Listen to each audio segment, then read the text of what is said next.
negotiating the prices, which is a topic in itself, and salespeople are more expert on this. But some of the ways you can do it are by packaging your services and knowing what those packages cost. So you do your detailed calculations. I have an A4 sheet of the results of my calculations for various packages, various sizes of business, and so on. If you're offered a big contract where you might want to take lower margins than usual, you should still have your sort of minimum prices, or at least a formula for calculating that, because you were offered one that you'd actually make a loss on. It's not unheard of. And whilst you might want to make a smaller margin for volume or to be able to be associated with a certain customer, you probably don't want to make an actual loss.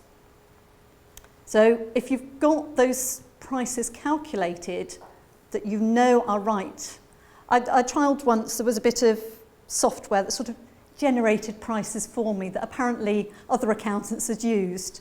If I was quoting those prices, even though I'd been told this is what other accountants were charging, I didn't believe in them, so I couldn't sell them. But when I then sat down and ignored the software, I did my own calculations, and now I know my prices are right for what we do. And you need to have equal confidence in your prices, which often means just working it out beforehand, not getting beaten down on the spot or not below the price that you want. With our packages, if we price a package and it's too expensive for the client, then you can offer them an alternative package. The obvious one for us is whether they do their own bookkeeping or not.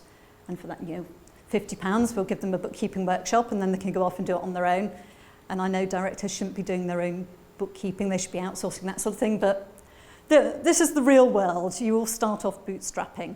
So as a temporary measure, they can be doing that, saving money on their accountancy fee, and you'll probably have ways that you can offer a different service for a different price.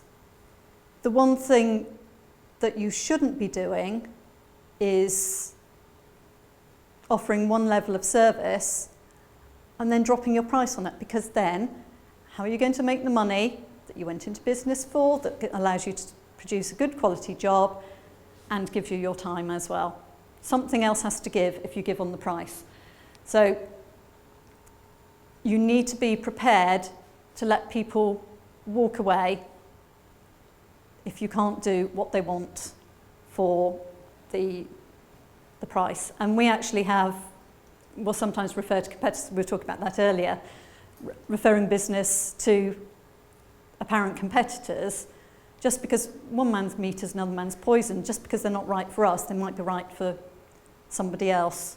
Or they might be a specialist, or they might have a way of doing the same, offering the same service more cheaply. You need to have confidence in turning away the business that isn't right for you. And it takes a while for your business to mature, and you often learn from your mistakes. What business is right for you, what business isn't.